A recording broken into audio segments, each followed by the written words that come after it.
Bismillahirrahmanirrahim. Assalamualaikum warahmatullahi wabarakatuh. Halo teman-teman, kami dari kelompok 4 akan menyampaikan materi tentang konsep amil dan pemasaran amil dalam Islam dengan dosen pengampu Ibu Hanik Fitriani. Sebelumnya, perkenalkan kami dari kelompok 4 yang beranggotakan pertama Alma Dwi Rahmawati, yang kedua Anik Nuria, dan saya sendiri Aprilina Sukmayanti. Terdapat 6 pembahasan yang akan kita bahas pada tema kali ini. Yang pertama yaitu pengertian dan dasar hukum tentang amil zakat. Yang kedua, syarat dan ketentuan menjadi seorang amil zakat. Yang ketiga, ketentuan ujrah bagi amil. Yang keempat, tugas dan wewenang amil. Yang kelima, definisi pemasaran, tujuan dan fungsinya. Dan yang terakhir, kita akan membahas tentang strategi dan taktik pemasaran amil. Materi yang pertama yaitu pengertian amil zakat. Menurut Imam Syafi'i, amilun adalah orang-orang yang diangkat untuk memungut zakat dari pemilik-pemiliknya. Amil zakat adalah panitia yang melakukan segala kegiatan yang berkaitan dengan zakat, seperti mengumpulkan, menghitung, mencatat, menjaga, dan mendistribusikan harta zakat yang berhasil mereka himpun kepada orang-orang yang berhak menerimanya. Menjadi amil zakat itu termasuk ibadah, sebab jika berlaku amanah seperti orang yang berjihad. Selanjutnya yaitu dasar hukum tentang amil zakat. Kedudukan amil sendiri sudah dilegalkan agama dan bahkan merupakan kewajiban bagi pemerintah, dan ia sendiri sudah punya landasan hukum yang jelas. Beberapa di antaranya adalah Quran Surat At-Taubah ayat 103 dan Quran Surat At-Taubah ayat 60. Sistem zakat banyak sekali mempunyai ketergantungan terhadap keprofesionalisme dari amil. Secara konsep, dipahami bahwa semakin tinggi tingkat keprofesionalisme amil, semakin tinggi pula tingkat kesejahteraan dari mustahik. Gaji dari petugas amil dihitung berdasarkan kemampuan dan kadar kerjanya. Pembahasan yang kedua yaitu syarat dan ketentuan menjadi seorang amil zakat. Ada 5 syarat untuk menjadi amil zakat. Yang pertama yaitu muslim. Seorang amil zakat harus beragama Islam. Yang kedua, akil balik. Akil balik yaitu berakal atau bukan orang gila. Yang ketiga, jujur. Jujur menjadi syarat utama untuk menjadi amil zakat. Yang keempat, yaitu mengerti ilmu fikih zakat. Di sini, ilmu tentang fikih zakat bukan sekedar formalitas, tetapi sampai ke titik paham, mengerti, dan berilmu. Yang kelima yaitu kekuatan. Kekuatan di sini ada 2 kekuatan, yaitu kekuatan fisik dan kekuatan hukum. Seorang amil zakat harus mempunyai fisik yang kuat, mengingat gambaran amil zakat adalah bukan orang yang hanya bekerja di belakang meja kantor yang berpendingin. Selain itu, harus ada kekuatan hukum, sebab mereka adalah representasi dari para penguasa yang sah. Di sini saya akan melanjutkan presentasi dari Mbak Alma, yaitu tentang ketentuan ujrah bagi amil zakat. Adapun kadar upah atau gaji yang menjadi hak seorang amil ialah dengan merujuk pada konsep fikih yang secara jelas mencanangkan bahwa hak mereka adalah 12,5% atau 1/8 dari harta terkumpul. Sebagaimana diungkapkan oleh Imam Syafi'i yang dikutip Muhammad Arif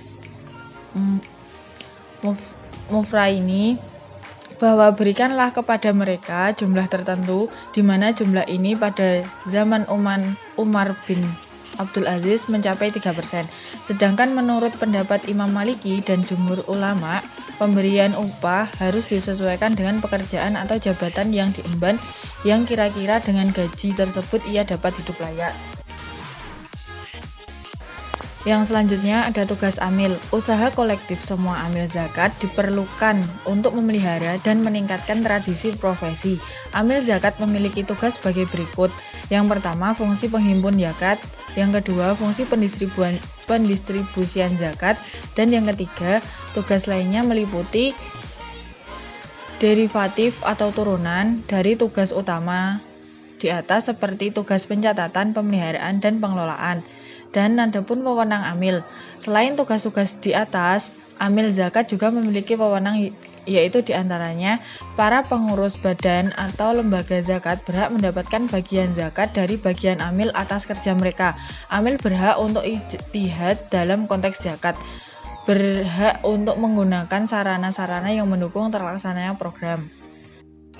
Pembahasan yang selanjutnya yaitu tentang definisi pemasaran. Kotler and Killer mengungkapkan bahwa pemasaran adalah proses di mana individu dan kelompok mendapatkan apa yang mereka butuhkan dan inginkan melalui penciptaan, penawaran, dan pertukaran nilai produk dan jasa. Pemasaran adalah kegiatan manusia dalam hubungannya dengan pasar. Selanjutnya yaitu tujuan pemasaran.